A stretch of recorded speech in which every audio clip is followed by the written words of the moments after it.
আপনি তো chartered accountant হিসেবে কোম্পানিগুলোর অ্যানালাইসিস করছেন, সো কারেন্ট ইয়ার আপনি দেখেন কোম্পানিগুলোর পারফরমেন্স, এক্সপোর্ট রেভিনিউ পুরোটাই কিন্তু গ্রোথ তার নেগেটিভ ওয়েতে আছে। তো সেই জায়গা থেকেও তো কোম্পানিগুলোর হাই পারফরমেন্স করতে পারছে না, সেটাও মার্কেটের উপরে নেগেটিভ ইম্প্যাক্ট করছে। তো এই জায়গাগুলো তো ওভারঅল ইকোনমির একটা প্রেশার আমাদের ক্যাপিটাল মার্কেটের উপরে আছে। এই প্রেশার অবজার্ভ করার ক্ষমতা কি আসলে ক্যাপিটাল মার্কেটের কোম্পানিগুলোর এত রাতারাতি নেওয়ার আসলে সহজ কিনা, এটা আপনার কাছে কি মনে হয়? আপনি যথার্থ বলেছেন। এটা আমরা সার্বিকভাবে যখন দেখি পৃথিবীর সমস্ত দেশেই ক্যাপিটাল মার্কেট তার ইকোনমি থেকে আলাদা কোনো পার্ট না, বরং একদম অঙ্গাঙ্গিভাবে জড়িত। কারণ ক্যাপিটাল মার্কেটে আমরা তো কাজ করি মূলত কোম্পানির শেয়ার, বন্ড বা এই জাতীয় ম্যাটার নিয়ে, যেগুলো তো প্রত্যেকটা কোম্পানি সংশ্লিষ্ট। সো একটা কোম্পানির আর্থিক অবস্থা দেশের ইকোনমির সাথে সেটা নানাভাবেই প্রভাবিত, এবং সেটার প্রভাব অটোমেটিক্যালি ক্যাপিটাল মার্কেটে আসে। একটা কোম্পানি যদি সে কোনো বাইন্ডিংসের কারণে বা কোনো সমস্যাজনিত কারণে ভালো ব্যবসা করতে না পারে বা ব্যবসায় বাধা আসে, তার গ্রোথ বাধাগ্রস্ত হয়, তার ভালো প্রফিট না আসে, তাহলে সে অবশ্যই কোম্পানির যে খারাপ রেজাল্ট আসবে তার ইম্প্যাক্ট অটোমেটিক্যালি ক্যাপিটাল মার্কেটে আসবে। ডলার সংকট বা এই জাতীয় কারণে, ব্যাংকের আমাদের যে অস্থিরতা সেটার কারণে, আমাদের এই পৃথিবীতে অন্যান্য দেশের দুটো যুদ্ধ ভাইজান যেটা বলছিলেন, রাশিয়া ইউক্রেনের একটা ঝামেলা, আমাদের ইসরায়েলের সাথে ইরানের যে সামান্য বম্বিংয়ের যে ব্যাপার, এবং যুক্তরাষ্ট্রের কিছু পলিসি, ইউরোপিয়ান ইউনিয়নের কিছু পলিসি, এই সমস্ত কিছুর ইম্প্যাক্ট আমাদের বাংলাদেশের ইকোনমিতে ছোটোখাটো হলেও পড়ে, একদম পড়ে না সে না, এবং সেটার প্রভাব আমাদের ক্যাপিটাল মার্কেটে আসে। কিন্তু যেভাবে আসার কথা সেটা প্রোপাগান্ডা এবং অন্যান্য কারণে সেটা তার থেকে অনেক বেশি মাত্রায় ক্যাপিটাল মার্কেটে আসে। যখন ক্যাপিটাল মার্কেট নেগেটিভ ধারা থাকে তখন সামান্য একটা ছোট্ট নেগেটিভ নিউজ এখানে অনেক বড় করে কাজ করে।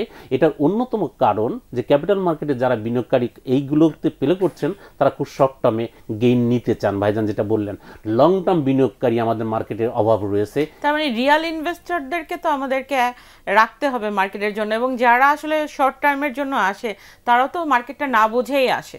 তো তারাও তো মার্কেটের জন্য যদি দীর্ঘ সময়ে তার প্যানিক সিচুয়েশন তৈরি করে ফেলে অল্প সময়ের জন্য, সেটিও তো মার্কেটের উপর একটা নেগেটিভ ইম্প্যাক্ট। স্বাভাবিক, একটা বিনিয়োগকারী প্রথম যখন আসে প্রথমে সে লং টার্ম বিনিয়োগের জন্য আসে না। একটা মার্কেটে যখন সে শর্ট টার্মে আসে, এসে যখন দেখে মার্কেটে এসে এই জায়গায় বিনিয়োগ করে তার বিনিয়োগ নিরাপদ, সেখান থেকে সে একটা রিটার্ন পাচ্ছে, সেই রিটার্নটা রিজনেবল, দেন এখানে বিনিয়োগটাকে সে বিভিন্ন ভাগে ভাগ করে বা লং টার্মে চলে যায়। সো লং টার্ম বিনিয়োগের যে লং টার্ম বেনিফিট আমাদের কথা আসতে হবে, কেউ লং টার্মে বিনিয়োগ করলে সে কিন্তু ক্যাপিটাল গেইনের দিকে তাকাবে না, সে তার ক্যাপিটাল গেইন বাদে অন্য যে রিটার্ন অর্থাৎ ডিভিডেন্ড সেটার দিকে তাকাবে। সো তার ডিভিডেন্ড পাওয়াটা যদি তার কাছে খুব বেশি লাভজনক না হয়, তাহলে লং টার্ম বিনিয়োগের দিকে কেন যাবে? যেসব কোম্পানি ভালো ডিভিডেন্ড দেয় সেসব কোম্পানির শেয়ারের দিকে সে কেন যাবে? সে তো শর্ট টার্মে বিনিয়োগের দিকে তাকাবে সেই সব জায়গায় যেখানে তার ক্যাপিটাল গেইনটা আসবে। সো বড় ক্যাপ আছে, ভালো ডিভিডেন্ড দেয়, ভালো প্রফিট করে, সেই সব কোম্পানির দিকে না ছুটে আমাদের বিনিয়োগকারীরা স্বভাবতই এরকম অল্প সময়ে লাভ পাওয়া যায়, ক্যাপিটাল গেইন পাওয়া যায়, এরকম বিনিয়োগের পেছনে ছোটে। এটা আমাদের মার্কেটের সবচেয়ে বড় দুর্বল জায়গা। আমাদের সরকারের নীতি নির্ধারক এবং নিয়ন্ত্রক সংস্থা সবারই এই জায়গাটাতে কাজ করা রয়েছে, যেন আমরা বিনিয়োগকারীদেরকে লং টার্ম বিনিয়োগে ধাবিত করতে পারি। যদি বিনিয়োগকারীদের একটা মেজর পোর্শন লং টার্ম বিনিয়োগের দিকে যায়, তাহলে এই লং টার্ম বিনিয়োগটা মার্কেটে থাকবে। সেই বিনিয়োগ কিন্তু মার্কেটের এই ছোটোখাটো নিউজে প্রভাবিত করবে না।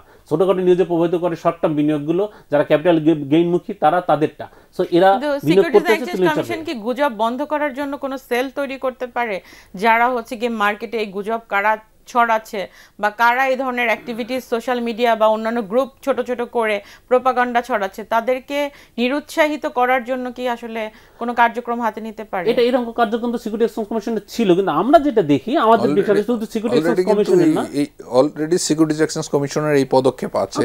তারা নিজস্ব একটা ফেসবুক আইডিও দিয়েছেন, কিছু তারা আইডেন্টিফাই করে শাস্তিমূলক ব্যবস্থাও নিয়েছেন, এবং এটা কিন্তু নিয়মিত তদারকের মধ্যে আছে। কিন্তু সেটা ওইটা কিন্তু আমি ছোট্ট একটু অ্যাড করে দিই, এটা হচ্ছে অনেক পরে।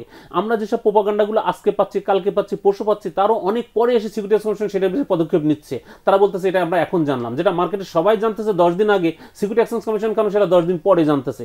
যখনই মার্কেটে ছড়াচ্ছে সেই মুহূর্তে তারা পদক্ষেপটা যদি নিতে পারে, অর্থাৎ তাদের অ্যাকশন নেওয়ার কাজটা যদি আরো একটু সতর্কতার সাথে আরো একটু আগে হয়, তাহলে হয়তো এইটার একটা ইফেক্ট দেখা যেতে পারে।